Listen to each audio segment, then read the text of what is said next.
much. That's pretty much what this episode felt like to me. Sup everyone, I'm your female otaku, and I'm here to give you my first impressions on episode 1 of Touken Ranbu, specifically Katsugeki. As Touken Ranbu has aired before, however, it was an alternative route as what I like to call the gay route. I haven't watched the other one, and heck, I don't even remember what the full title of the other Touken Ranbu was called. It aired in the fall 2016 season, done by a completely different studio. If there's a gay route, then you know there's a huge female audience, and to be honest, I can totally see why. Not just because this first episode was totally gay, but because, oh my gosh, the boys are pretty. I did not expect that. I was just waiting for some badass manly action, but no, I got a bunch of pretty boys, and I was like, oh.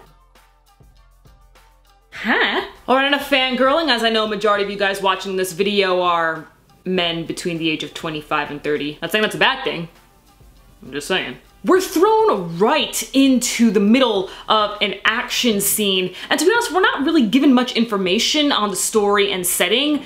It's basically kind of it all plays out very naturally, as if this was like episode 6 or episode 4. It felt like I suddenly watched a random episode of a series that already finished airing, you know? It's all like, ooh, this 12 episode series, you know what? I'm gonna start with episode 6 because why not? Okay, that's honestly what this felt like. But no, this is the first episode. So what I gathered with the information that we got is that there is this time retrograde, however you pronounce it, and these beasts who look like they're from the Berserker class of Fate, right? I can't be the only one who thought that.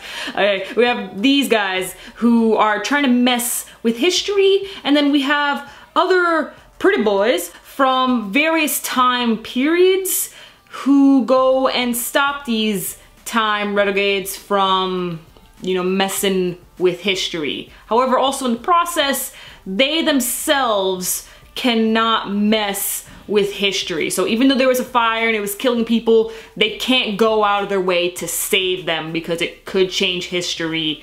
And you know, that's kind of what they don't want to do. They want to protect it, want to make sure everything's safe.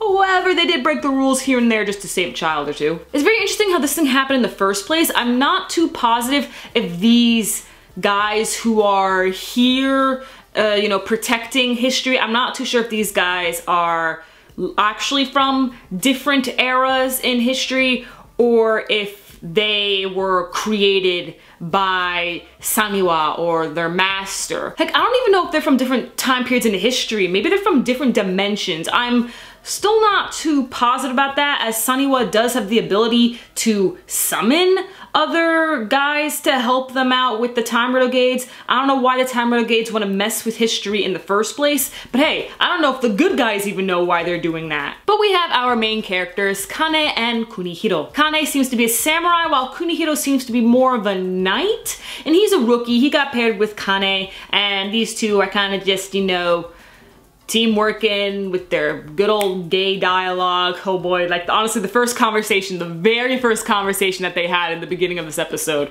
I was just like, oh, that's why there are a bunch of fujoshi on this. At the end of the episode, we got what I believe to be the OP. It could be the ED, don't really know, but it looked really nice. Song not too big of a fan of, it's gonna be very forgettable, but the visuals were real clean. Of course, this is ufotable, so obviously the animation will be on point, as well as the cinematography. Really liked it when Kane and Kunihiro were running on top of the buildings and stuff, heading towards this big circular thing that was casting down by the freaking time retrograde. Again, I was just thrown into this episode, so I'm still just like, what? But in the end, I'm not confused and I got the gist of the episode and it was fun. However, I will not be talking about Touken Ranbu weekly because I am trying to slim down my reviewing schedule so I can have more time for myself, so I can, you know, get my life back together with sleep and also my diet and stuff like that. So I will not continue reviewing Touken Ranbu. However, if you do want to hear my thoughts on each episode, then make sure you follow me on Twitter at Sloan the Otaku. Links in the description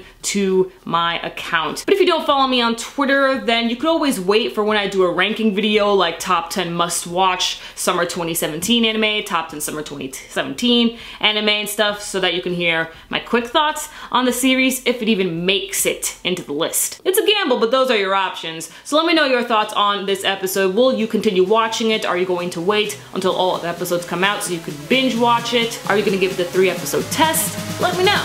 I'm your female otaku. Sayonara.